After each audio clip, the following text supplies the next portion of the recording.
Hello friends, how are you? Welcome to our YouTube channel Dhyan Commerce, the key of success. Please like, subscribe, share and press bell icon for notifications. Thank you. जय माता जी dear students, welcome to online lecture of Dhyan commerce. बच्चों आपका स्वागत है 11 commerce part 2 accountancy के अंदर। बच्चों मोस्टली लास्ट प्रैक्टिकल टॉपिक हम समझने जा रहे हैं, chapter number 9 accounts of non trading concern. इसे नॉन प्रॉफिट ऑर्गेनाइजेशन भी कहा जाता है। ये पूरा टॉपिक बच्चों सीबीएसई में 12 कॉमर्स में आता है, गुजरात एजुकेशन बोर्ड में, जीएसईबी बोर्ड में बच्चों इसे 11th में इंक्लूड किया गया है। ये टॉपिक समझने से पहले बच्चों इसका इंट्रोडक्शन पार्ट समझ जा रहा हूँ। नाम से ही आपको पता चल रहा है अकाउंट्स ऑफ नॉन ट्रेडिंग, यानी ट्रेडिंग यानी जो बिजनेस के अंदर ट्रेडिंग होता है, परचेस सेल होता है, उससे रिलेटेड ये टॉपिक नहीं है। नॉन ट्रेडिंग पर्सन यानी बिजनेस के अंदर जो ट्रेडिंग होता है उससे कुछ अलग इसमें करना है बच्चों। तो ये है क्या? तो जनरली बच्चों बिजनेस की एक्टिविटीज, ये टॉपिक पढ़ते समय आपको पता चलना चाहिए, दो प्रकार के एक्टिविटीज होती है, दो प्रकार के मोटिव के साथ एक्टिविटीज होती है। सबसे पहली activities with motive of profit, जो हर एक बिजनेस करता है। ठीक है, कोई भी बिजनेस हो बच्चों, उसका मोटिव क्या होता है? प्रॉफिट करना। और प्रॉफिट कैसे होता है बच्चों? जब कोई आप गुड्स परचेस करते हो, सेल करते हो, परचेज एंड सेल, ये रूटीन एक्टिविटीज में से बिजनेस प्रॉफिट अर्न करता है। और साल के अंत में बच्चों टॉपिक नंबर आपने 5 पढ़ा है, फाइनेंस स्टेटमेंट प्रिपेयर करता है, जिसके अंदर मोटिव प्रॉफिट वाला business trading account, second profit and loss account, and third mostly बच्चों प्रिपेयर करता है balance sheet. This is the 3 accounts every business unit prepared at the end of the financial year. जैसे बच्चों आपकी exam first exam होती है, prelim exam होती है, और लास्ट में बच्चों आपका जो फाइनल रिपोर्ट कार्ड आता है, वैसे ही बच्चों जो मोटिव प्रॉफिट वाला बिजनेस होता है, मोस्टली बिजनेस की सारी एक्टिविटी प्रॉफिट के साथ होती है, उसमें trading and profit and loss account for the net profit of business and balance sheet, true and fair view या फाइनेंशियल पोजीशन के लिए at the end of the year बनाया जाता है। पर बच्चों आज आप टॉपिक ऐसा पढ़ने जा रहे हो जो उसके अंदर एक्टिविटीज का main purpose motive of profit नहीं है, सोशल कॉज है। तो सेकंड बच्चों with the motive of social cause, या कह सकते हैं सोशल सर्विस। यस, यानी बच्चों आज मैं अब ऐसा टॉपिक पढ़ा रहा हूं जो टॉपिक का मेन कॉन्सेप्ट सोशल कॉज, सेवा करना हो बच्चों, प्रॉफिट करना हो। तो ऐसा बिजनेस जिसका मोटिव बच्चों सोशल सर्विस करना हो, लोगों को मदद करना हो, ऐसी एक्टिविटी को बोला जाता है बच्चों non trading concern, non profit organisation. तो आज बच्चों ऐसी इंस्टीट्यूट जिसका मेन पर्पस जन्म, बर्थ बच्चों लोगों को सोशल कॉज के लिए, सर्विस प्रोवाइड करने के लिए हो बच्चों, तो ऐसे बिजनेस के अकाउंट्स कैसे लिखे जाते हैं वो आपको देखना है। तो नॉन ट्रेडिंग कंसर्न होता क्या है बच्चों? उसका एग्जांपल जैसे बच्चों कोई जिम खाना चला रहे हो, कोई हॉस्पिटल, कोई धार्मिक स्थल मंदिर चला रहे हो आप, कोई एजुकेशनल या चैरिटेबल ट्रस्ट चला रहे हो बच्चों, कोई लाइब्रेरी चला रहे हो। तो ये सारे जितने एग्जाम्पल दिए बच्चों, हॉस्पिटल का मेन कोज होता है बच्चों दर्दी को सारवार देना, तो उसका मेन कोज प्रॉफिट का नहीं है। कोई चैरिटेबल हॉस्पिटल है, चैरिटेबल एजुकेशनल इंस्टीट्यूट चला रहे हो बच्चों, कोई जिम खाना चला रहे हो, लाइब्रेरी चला रहे हो, कोई धार्मिक संस्था मंदिर के लिए आप पूरा प्रोसेस करो, काम करो, तो इस प्रकार की एक्टिविटी बच्चों उसे बोला जाता है नॉन ट्रेडिंग कंसर्न। तो ऐसा बिजनेस जिसकी एक्टिविटी का मेन टारगेट लोगों को सर्विस प्रोवाइड करना हो, मोटिव प्रॉफिट का ना हो, उसे बोला जाता है नॉन ट्रेडिंग कंसर्न। तो बच्चों नॉन ट्रेडिंग कंसर्न के अंदर भी बिजनेस के कुछ ट्रांजैक्शन होते हैं बच्चों, वहां भी भले आप प्रॉफिट और सेल नहीं करो। सोचो तो ऐसे बिजनेस के अंदर बच्चों आप कुछ बेचोगे नहीं, हॉस्पिटल है या फिर आप लाइब्रेरी चला रहे हो या एजुकेशनल इंस्टीट्यूट चला रहे हो, चैरिटेबल ट्रस्ट वाली, या फिर आप कोई मंदिर के लिए वर्क कर रहे हो, तो उसके अंदर बच्चों पैसे कहाँ से आएंगे? आप कोई प्रोडक्ट तो बेचने वाले नहीं हो। तो ऐसे बिजनेस के अंदर बच्चों जहाँ से पैसे आएंगे, जैसे डोनेशन आया बच्चों, मेंबर की सब्सक्रिप्शन फी आई, live membership fee, entrance fee, grants, legacy, इस प्रकार के अलग अलग वर्ड्स बच्चों ऐसे इनकम आपके पास रिसीव होंगे। अब आपको ऐसे बिजनेस में अकाउंट लिखने की क्या जरूरत है? माइंड में प्रश्न था ना बच्चों कि भाई आपका पर्पस प्रॉफिट का नहीं तो क्यों अकाउंट लिखें? बच्चों आपको जो भी सोशल कोज, हाँ अच्छे कोज के लिए काम करना है, पेमेंट करना हो तो आपको ये तो पता होना चाहिए ना आपके पास कितना पैसा है। तो आपके पास इनकम और एक्सपेंसेस का हिसाब नहीं होगा बच्चों, तो इनकम से ज़्यादा खर्च हो जाएगा तो आपका सोशल कॉज बंद हो जाएगा, क्योंकि आपके पास फंड कितना है वो तो पता चलना चाहिए ना। तो बच्चों for the purpose of social cause facility members को प्रोवाइड करने के लिए और सोशल कॉज करने के लिए उसके भी अकाउंट्स लिखने जरूरी है। तो सोशल कॉज में बच्चों नॉन ट्रेडिंग कंसर्न में सबसे पहले प्रिपेयर किया जाता है receipt and payment account. Second account prepare किया जाता है बच्चों इनकम एंड एक्सपेंसेस अकाउंट। और थर्ड बच्चों इसके अंदर भी बनाया जाता है बैलेंस शीट। तो मोस्टली मर्केंटाइज बेस्ड सिस्टम से बच्चों सोशल कोज वाले business unit, non trading concern वाले बिजनेस यूनिट ऐसी एक्टिविटी में 3 अकाउंट बनाते हैं। सबसे पहला receipt and payment account. Receipt and payment account similar to cash account, पूरे साल के दरम्यान प्रीवियस ईयर का, करंट ईयर का और नेक्स्ट ईयर का जितना भी कैश रिसीव हुआ बच्चों सब आपको रिसिप्ट एंड पेमेंट में लिखना है। कोई भी आपने पेमेंट किया हो प्रीवियस ईयर का, करंट ईयर का है कि नेक्स्ट ईयर का, all payment, all cash income, cash payment will be recorded in receipt and payment account. तो ये बच्चों एक प्रकार का कैश या बैंक अकाउंट है। बैंक का ट्रांजेक्शन और कैश बच्चों सब कुछ इसके अंदर लिखा जाता है। तो it is treated as a cash account, ठीक है। सेकेंड है बच्चों income and expenditure account. It is working like profit and loss account. जैसे बच्चों normal business unit motive of profit के अंदर प्रॉफिट एंड लॉस अकाउंट बनाता है, डेबिट साइड सर एक्सपेंस लिखता है, क्रेडिट साइड इनकम। वैसे ही बच्चों इनकम एंड एक्सपेंस अकाउंट के अंदर सारे बिजनेस की इनकम और एक्सपेंसेस लिखे जाते हैं। अब इसमें मात्र बच्चों करंट ईयर का प्रॉफिट ढूंढना हो, करंट ईयर की नेट इनकम ढूंढनी है, इसलिए इनकम एंड एक्सपेंसेस लिखे जाते हैं। कौन से इनकम? तो बच्चों revenue expenses and revenue income only recorded for current year in this account. और उसके बाद बच्चों balance sheet as it is, इसमें बिजनेस की सारी लायबिलिटी और असेट्स लिखी जाती है, ठीक है। तो इस प्रकार से बच्चों receipt and payment for cash balance, income and expenditure for net profit, या कह सकते हैं बिजनेस के अंदर जो भी इनकम आई उससे एक्सपेंसेस बढ़ना चाहिए उसके लिए बनाया जाता है। और third balance sheet to show profit and loss position and financial position के लिए वर्क करना है। तो इस प्रकार से बच्चों नॉन ट्रेडिंग कंसर्न के अंदर ट्रेडिंग पीएनएल बैलेंस शीट की जगह पे receipt and payment, income expenses balance sheet account बनाए जाते हैं। अब बच्चों नॉन ट्रेडिंग कंसर्न के अंदर नॉन प्रॉफिट ऑर्गेनाइजेशन में अकाउंट्स बनाते समय प्रश्न ये होगा बच्चों कोई प्रोडक्ट तो आप बेच नहीं रहे हो, यहाँ तो बिजनेस में मोटिव प्रॉफिट का, आप प्रोडक्ट बेचते हो प्रॉफिट अर्न करते हो, यहाँ क्या करोगे? तो यहाँ बच्चों इनकम के लिए आपको कोई टर्मिनोलॉजी है नॉन प्रॉफिट ऑर्गेनाइजेशन की मैं समझाऊंगा, और उसके बाद बच्चों ये 3 अलग अलग अकाउंट्स के अंदर एग्जांपल यूज करके कैसे वर्क होता है समझाऊंगा। चलो सबसे पहले टर्मिनोलॉजी है बच्चों सब्सक्रिप्शन और मेंबरशिप फीस। जब भी बच्चों नॉन प्रॉफिट ऑर्गेनाइजेशन रन होती है उसको चलाने के लिए खर्चे पेड करने के लिए बच्चों कुछ मेंबर्स बनाए जाते हैं। जो भी मेंबर्स होते हैं उन्हें बोला जाता है कि भाई आप मेंबर्स बन रहे हो, आप सोशल कॉज में जुड़ रहे हो तो कुछ फीस दीजिए जिससे हमारा सोशल कॉज आगे बढ़े।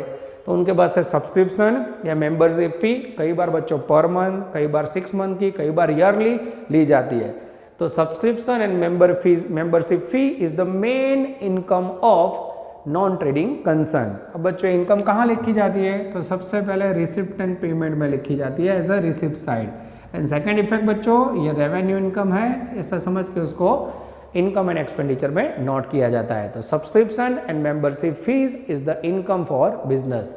सेकेंड है बच्चों admission fees and entrance fees. कई बार बच्चों जब कोई मेंबर आता है तो जैसे स्कूल के अंदर आपके टीचर एडमिशन फीस लेते हैं आपकी स्टार्टिंग में, फिर ईयरली फी लगती है, वैसे ही बच्चों यहाँ भी एडमिशन फीस या एंट्रेंस फीस ली जाती है।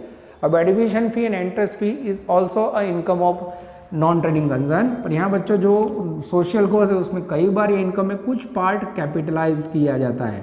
तो जब आपको एग्जाम्पल में कैपिटलाइज बोला हो बच्चों तो वो पार्ट को रिसिप्ट एंड पेमेंट के साथ इनकम एक्सपेंसेस में नहीं लिखना है। तो रिसिप्ट एंड पेमेंट में बच्चों इसे एज अ इनकम लिखना है। और second income and expenditure account में बच्चों मात्र रेवेन्यू इनकम नोट डाउन करनी है, कोई सूचना ना हो तो इसे रेवेन्यू इनकम समझ के नोट डाउन कर लेना है, ठीक है। और कैपिटलाइज पार्ट को बैलेंस शीट में लिखा जाता है। थर्ड है बच्चों लाइफ मेंबरशिप फी। अब कई बार बच्चों जब कोई मेंबर ज्वाइंट होता है इंस्टीट्यूट में या सोशल कोर्स के लिए तो उसको हर बार पैसे नहीं देने हैं। मोस्टली सब्सक्रिप्शन, मेंबरशिप फी ये एवरी ईयर एवरी मंथ देना पड़ता है। तो कई बार मेंबर को ऑफर की जाती है कि भाई आप लाइफ टाइम मेंबर बनना चाहते हो तो एक साथ आप इकट्ठा फीस भर दो, तो उसे बोला जाता है life membership fees. This is called receipt of bank. तो सबसे पहले रिसिप्ट एंड पेमेंट में जैसे लिखते हो आपको लिखना है। और लाइफ मेंबरशिप फीस बच्चों it is called capital income. तो इसको कैपिटल इनकम समझ के बैलेंस शीट के अंदर कैपिटल फंड में प्लस किया जाता है। Yes, it is called capital of business, it is called capital income. Next है बच्चों डोनेशन। यस, बहुत सारी, जब भी बच्चों आप कोई धार्मिक स्थल मंदिर चला रहे हो, जैसे अभी आपने देखा होगा राम मंदिर बन रहा है, गांधीनगर में आपने देखा होगा लायंस क्लब चल रहा है, ठीक है। तो जितने भी क्लब्स है बच्चों, अहमदाबाद में राजपथ क्लब है, तो उनका मेन कोर्स सोशल कोर्स है, मेंबर्स को फैसिलिटी प्रोवाइड करना, उनका मेन अर्निंग का टारगेट नहीं है बच्चों। तो ऐसे राम मंदिर के लिए बहुत सारे लोग डोनेशन देते हैं, राजपथ क्लब के लिए बहुत सारे, लायंस क्लब के लिए बहुत सारे, गांधीनगर में कल्चरल फोरम भी एक सोशल कोर्स चलाता है बच्चों। तो उसके मेंबर्स जो भी बने उनके पास से वो लोग मेंबरशिप फीस लेते हैं कि नहीं। तो बच्चों donation is another income of non trading concern. अब डोनेटर बच्चों रेगुलर बेसिस पे मिल रहा हो तो उसे रेवेन्यू इनकम बोला जाता है, पर अगर कोई सूचना ना हो तो डोनेशन को बच्चों कैपिटलाइज इनकम समझ के आपको बैलेंस शीट में कैपिटल फंड में लेना है। नेक्स्ट है बच्चों funds for special purpose. Yes, कई बार बच्चों इनकम में आपको फंड दिया गया हो कोई ओनर द्वारा, पर उसका पर्पस स्पेशल हो, जैसे बिल्डिंग बनाने के लिए फंड मिला हो, हॉस्पिटल बनाने के लिए फंड मिला हो, ग्राउंड बनाने के लिए फंड मिला हो, कोई फर्नीचर के लिए फंड दिया हो बच्चों, कोई स्पोर्ट्स एक्टिविटी के लिए फंड मिला हो। तो जब भी बच्चों को स्पेशल पर्पस के लिए आपको फंड दिया हो, sports fund, building fund, hospital fund या फिर स्टेशनरी फंड, तो ऐसे फंड को बच्चों आपको वही पर्पस में यूज करना है, that is called capital income. उसको बच्चों बैलेंस शीट में कैपिटल के अंदर ऐड किया जाता है। तो इस प्रकार का फंड बच्चों मात्र स्पेशल पर्पस होता है, उसमें कोई भी एक्सपेंसेस हो तो वो फंड में से पेमेंट किया जाता है। उसके बाद है बच्चों कैपिटल फंड्स और परमानेंट फंड्स। तो बच्चों आप देख सकते हो special purpose fund, donation, mostly ये सारे परमानेंट फंड है। तो जैसे बच्चों नॉर्मल बिजनेस में ऑनर कैपिटल या पार्टनरशिप में पार्टनर की कैपिटल आप बैलेंस शीट में लायबिलिटी साइड लिखते हो, उसकी जगह पे बच्चों नॉन ट्रेडिंग कंसर्न में जितने भी फंड्स हैं, जैसे यहाँ बोला लाइफ मेंबरशिप फी, स्पेशल पर्पस फंड, डोनेशन, ये सबको बच्चों कैपिटल फंड्स के हेडिंग में बैलेंस शीट में नोट डाउन किया जाता है। तो that is called long term income for business. तो एज अ कैपिटल उसे नोट डाउन करना है। उसके बाद है बच्चों लेगेसी, वसीयतनामा। कई बार बच्चों जब कोई पर्सन या कोई इंस्टीट्यूट या कोई संस्था या कोई पार्टनरशिप हम पर्सन का डेथ हो जाए, उसके बाद उसके बिल में लिखा हो कि जितना डेथ होने के बाद पैसा पड़ा है वो पैसा आप लोग डोनेशन के तौर पे या इंस्टीट्यूट में यूज कर सकते हो, तो उससे बोला जाता है लेगेसी। तो लेगेसी भी बच्चों कई बार बहुत बड़े पैमाने पे मिलती है। वसीयतनामा लिख के गया हो कोई पर्सन की डेथ के बाद जितने पैसे हो मेरे भाई वो संस्था में दान किए जाए, तो it is called one type of donation, पर it is received after death. तो एक प्रकार का डोनेशन कह सकते हो बच्चों, पर अमाउंट बिग होती है, इसलिए उसे बैलेंस शीट के अंदर कैपिटल इनकम समझ के कैपिटल फंड में प्लस करना है। उसके बाद है बच्चों ग्रांट्स। कई बार गवर्नमेंट इस प्रकार की सोशल कोर्स वाली अलग अलग इंस्टीट्यूट को ग्रांट्स देती है, कई बार कोई संस्था या कोई एम्प्लॉय भी इसको ग्रांट देता है, कोई बिजनेसमैन ग्रांट देता है। तो grant is the revenue income of non trading person. और उसके बाद है बच्चों लॉकर रेंट। अगर बच्चों कई बार आप जिम खाना या स्पोर्ट्स एक्टिविटी से जुड़ा हुआ इंस्टीट्यूट चला रहा है, तो उसमें कई बार बच्चों स्पोर्ट्स के साधन रखने के लिए, स्पोर्ट्स के कपड़े रखने के लिए मेंबर्स को लॉकर दिया जाता है। तो जो भी लॉकर्स आप मेंबर को प्रोवाइड करते हो बच्चों, तो वो लॉकर का रेंट बिजनेस के लिए इनकम होती है। तो नॉन ट्रेडिंग कंसर्न में बच्चों ये जितने पॉइंट्स लिखे हैं वो सारे इनकम है। कुछ पॉइंट बच्चों रेवेन्यू इनकम है जो इनकम एक्सपेंडिचर में लिखे जाएंगे, और कुछ पॉइंट बैलेंस शीट में बच्चों कैपिटल इनकम के तौर पे लिखे जाएंगे। ज़्यादा बच्चों इसका यूज़ मैं आपको प्रैक्टिकली एग्जाम्पल में समझाऊंगा तो समझ आएगा। और बच्चों ऑफलाइन के अंदर भी आपको मैं PDF कॉपी पूरा प्रिंटेड दे दूंगा। वीडियो पोस्ट कीजिए बच्चों, और अगर आपको लगे तो इसको नोट डाउन कर सकते हो। डियर स्टूडेंट्स, अब मैं आपके सामने थियरी समझाने के बाद बच्चों पहला अकाउंट ले रहा हूँ। ज़्यादा इसका थियरी पार्ट समझोगे बच्चों, नॉन ट्रेडिंग कंसर्न है तो आपको ज़्यादा मज़ा नहीं आएगा, प्रैक्टिकली एग्जाम्पल में अप्लाई करूंगा तो बच्चों समझ आएगा। तो receipt and payment account is बच्चों one type of cash account. आप देख सकते हो एक प्रकार का कैश अकाउंट है। यस, डेबिट क्रेडिट आप देख सकते हो।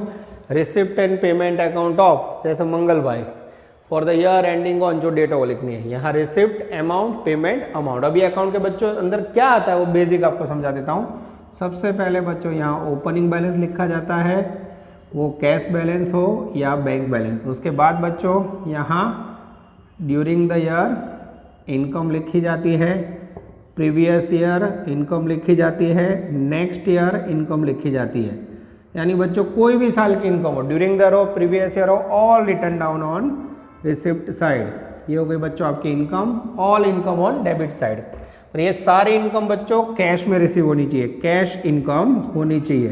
कोई भी नॉन कैश आइटम्स हो जैसे कि डेप्रीशिएशन, आउटस्टैंडिंग हो, ऐसी कोई भी इनकम बच्चों रिसिप्ट पेमेंट में नहीं लिखनी। ये अकाउंट का मेन पर्पज इंस्टीट्यूट के पास बच्चों सोशल कोर्स के लिए कहाँ से पैसे आए वो जानना है। उसके बाद बच्चों पेमेंट करते समय बच्चों यहाँ बाय एक्सपेंसेस पेड, ठीक है। इसमें भी बच्चों प्रीवियस ईयर, करंट ईयर और नेक्स्ट ईयर उसके सारे एक्सपेंसेस लिखने हैं। और लास्ट में बच्चों यहाँ क्लोजिंग बैलेंस रिसीव होगा कैश का और बैंक का। इस प्रकार से बच्चों ये आपका हो गया receipt and payment account. Simple concept बच्चों। अब यहाँ capital income, yes capital income, revenue income all taken. यहाँ भी पेमेंट में बच्चों revenue expenses, capital expenses all taken. तो बच्चों इसका कॉन्सेप्ट इजी है। जैसे आप रिसिप्ट एंड पेमेंट समझ लोगे बच्चों, तो उसके बाद income expenditure and balance sheet आपको बहुत ही आसानी से समझ आएगा। वीडियो पॉज कीजिए बच्चों, अगर आपको लगे तो इसको नोट डाउन कर लो।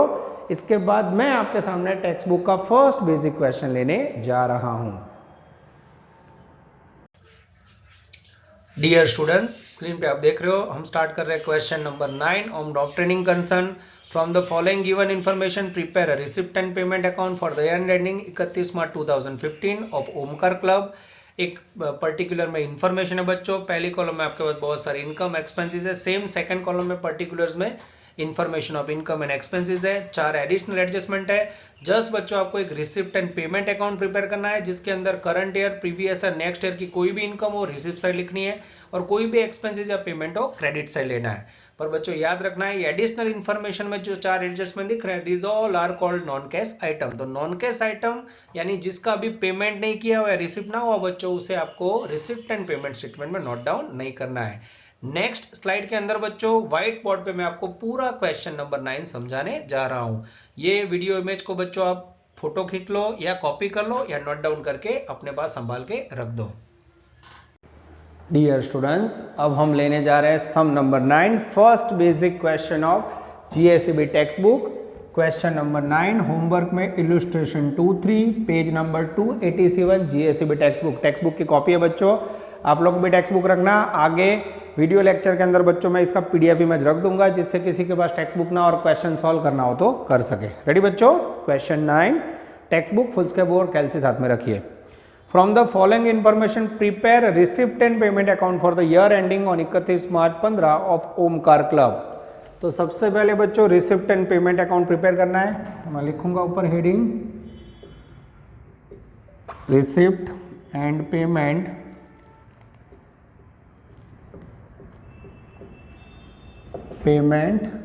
account for the year ending receipt and payment account of, अब बच्चों बिजनेस का नाम लिख दें, of Omkar club. Omkar club for the year ending 31 March 2015।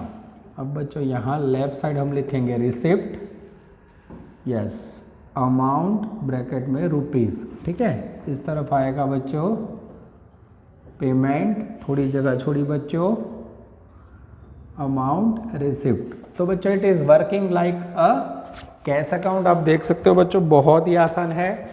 यहाँ डेबिट, रिसिप्ट, क्रेडिट में पेमेंट। अब बच्चों ये अकाउंट बनाते समय all revenue income, all revenue expenses, all revenue capital income, capital expenses taken, ठीक है। चलो अब बच्चों मेरे पास एडजस्टमेंट है पर हमें ध्यान क्या रखना है, नॉन कैश आइटम्स इसमें ध्यान में नहीं लेनी है। नीचे मेरे पास पर्टिकुलर अमाउंट है, पर्टिकुलर अमाउंट है, पेज घुमाओ, 4 एडजस्टमेंट है बच्चों। पहला adjustment, salary outstanding 10,000, provide 10% depreciation, subscription outstanding 2500, prepare hall rent 500। तो बच्चों ये सारे expenses I think non cash है, यस। एक भी एक्सपेंसेस को हमें ध्यान में लेने ला, एडिशनल इंफॉर्मेशन में मेरे ख्याल से कुछ भी अप्लाई नहीं होगा, ठीक है। तो मैं यहाँ लिख देता हूँ इन एडजस्टमेंट और additional information all transaction are non-cash transaction, non-cash transaction, so not recorded in receipt and payment account. Clear बच्चों, सारे नॉन कैश ट्रांजेक्शन है बच्चों, रिकॉर्ड नहीं होंगे। सबसे पहले रिसिप्ट एंड पेमेंट अकाउंट कैसे बनेगा, तो रिसिप्ट अकाउंट में डेबिट साइड बच्चों मुझे लेना है सबसे पहले opening balance, to balance brought down. तो अब बच्चों मेरे पास कैश या बैंक का बैलेंस लेना हो, यस। मेरा ध्यान जा रहा है बच्चों सेकंड कॉलम में, second word cash balance, yes cash balance मेरे पास अवेलेबल है 1/4 का 3000। बैंक बैलेंस अवेलेबल है बच्चों, ये बैंक बैलेंस लिखा 2000 और दोनों का मिलके ये फर्स्ट ट्रांजैक्शन मैंने बाहर लिख दिया बच्चों, yes this is called to balance BD. और डेट लिखनी हो तो ब्रैकेट में 1414, ठीक है बच्चों। चलो अब बच्चों मैं लेफ्ट साइड से एक एक पॉइंट पढ़ूंगा। एक्सपेंसेस हुआ तो पेमेंट साइड, इनकम हुआ तो रिसिप्ट साइड, और नॉन कैश आइटम हुआ तो निकाल देंगे। पहला पॉइंट है बच्चों donation for club pavilion, donation receive हो तो बच्चों that is called one type of receipt. तो यहां डेबिट साइड लिखोगे to donation for club pavilion. अब बच्चों पहला समय आपको ये नहीं सोचना है रेवेन्यू है क्लब पेवेलियन की कैपिटल है, यस ये डोनेशन बच्चों मैंने लिख दिया 70,000। उसके बाद बच्चों इंटरेस्ट फी ब्रैकेट में 40% कैपिटलाइज यहाँ नहीं देखना है, all interest fee received is called receipt. Entrance fee ये रिसिप्ट साइड मैंने लिख दिया, वैल्यू 3000 ये टपका आया। उसके बाद बच्चों मेंबरशिप फीस कितने भी साल की हो, all are income membership fees, all income बच्चों मैं सीधा लिख देता हूँ 25,000। Previous year current year all consider, सीधू इनकम में लखवानो चाहिए था, इनकम ऑफ लेक्चरर्स, यस ये भी बिजनेस के लिए इनकम है बच्चों, to income of lecturers value है बच्चों 3000। आगे जाते हैं। उसके बाद बच्चों मेरे ख्याल से फर्स्ट एक्सपेंस स्टार्ट हो रहा है, dinner party expense that is called payment. Payment बच्चों एक्सपेंसेस पेमेंट सा लिखना है, बाय डिनर पार्टी एक्सपेंसेस, पैसे जाएंगे बच्चों, रेडी। वैल्यू है 4000। उसके बाद club pavilion construction expenses, by club pavilion construction expenses, yes बच्चों club pavilion construction expenses payment है बच्चों, ये लिखा मैंने, यस। आगे जाते हैं। अब बच्चों उसके बाद इलेक्ट्रिसिटी एक्सपेंस पेमेंट बच्चों सीधा पेमेंट साइड लिखते जाओ, yes cash goes out. Electricity expense ये लिखा बच्चों 1000।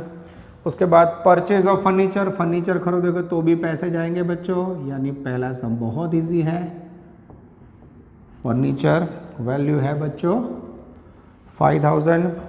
उसके बाद लाइफ मेंबरशिप फी, यस बच्चों मेंबर से रिसीव करना है आपको, that is called receipt to life membership fees, value है बच्चों उसकी आई थिंक 4000। रिसिप्ट साइड लिखा मैंने।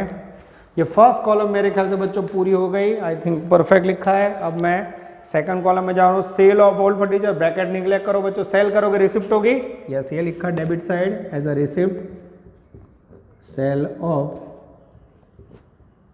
ओल्ड फर्नीचर वैल्यू है बच्चों 1000। उसके बाद एक कैश बैंक बैलेंस हो गया, rent of hall paid that is called payment, ये लिखा payment side, rent of hall paid, जिसकी वैल्यू है बच्चों 2000। उसके बाद है बच्चों सैलरी, जो भी एम्प्लॉय हम रखेंगे उनको सैलरी देंगे, that is called payment, value 10,000।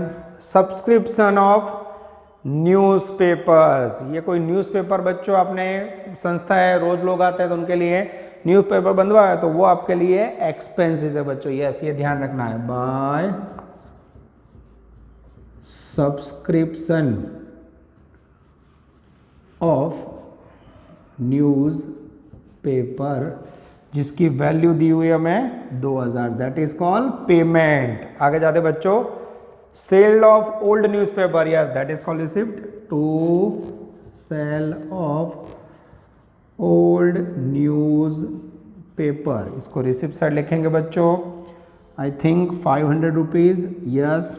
उसके बाद बच्चों चैरिटी, यस। अब बच्चों मैं चेक कर लेता हूँ, कई बार वीडियो में कट ऑफ हो जाता है, यस आई थिंक थोड़ा मुझे ऊपर करना होगा, यस बच्चों बहुत ही आसानी से समझा रहा है, यस। चलो बच्चों अब ले लेते हैं next, charity that is called donation, it is called income, ये लिखा debit side to charity. Receipt simple है बच्चों, फंडा इसका, पैसे आए रिसिप्ट साइड जाएंगे, एक्सपेंसेस और क्रेडिट साइड। उसके बाद dinner party contribution, dinner party contribution जिससे हो बच्चों, that is called income, to dinner party contribution, dinner party का कंट्रीब्यूशन है बच्चों 5000, दैट इज कॉल्ड इनकम। इस तरह बच्चों purchase of national saving certificate, purchase करोगे पेमेंट होगा bye purchase of national saving certificate, जिसकी वैल्यू है बच्चों मेरे ख्याल से 20,000, ये पेमेंट लिखा बच्चों। आगे जाता है purchase of sports equipment, that is also कॉन payment by purchase of sports equipment, जिसकी वैल्यू है बच्चों पेमेंट में 15,000। उसके बाद लास्ट में बच्चों कैश का क्लोजिंग बैलेंस, ये क्रेडिट साइड में लिखना हो by balance close down CD 31 March 15, underline. इसके अंदर बच्चों सबसे पहले कैश बैलेंस अवेलेबल है, यस कैश बैलेंस है बच्चों 1000, और आई थिंक बैंक का बैलेंस यहाँ बाकी है, ठीक है, यस बैंक बैलेंस जैसे मिलेगा बच्चों यहाँ टोटल आएगा आंसर में, और फिर मैं इसे क्लोज कर दूंगा, यस। तो ये हो गया बच्चों आपका अफलातून फर्स्ट क्वेश्चन। पर जनरली बच्चों रिसिप्ट और पेमेंट आपको एग्जाम्पल के अंदर दे दिया हो, ऐसे क्वेश्चन बहुत कम आता है, ठीक है। શું કર્યું મેં, ચલો બધી ઇન્કમ રિસિપ્ટ સાઈડ લખી, પણ એમાં ખાસ યાદ રાખવાનું સબસ્ક્રિપ્શન जनरल इनकम होती है, पर न्यूज़पेपरનું सब्सक्रिप्शन તમે पेमेंट करो तो वो आपका एक्सपेंसिस है। क्लियर बच्चों, आप देख सकते हो बोर्ड पे एकदम क्लियर दिख रहा है। अब बच्चों आप लोग टोटल ट्राई करो, मैं भी आपके लिए टोटल कर रहा हूँ।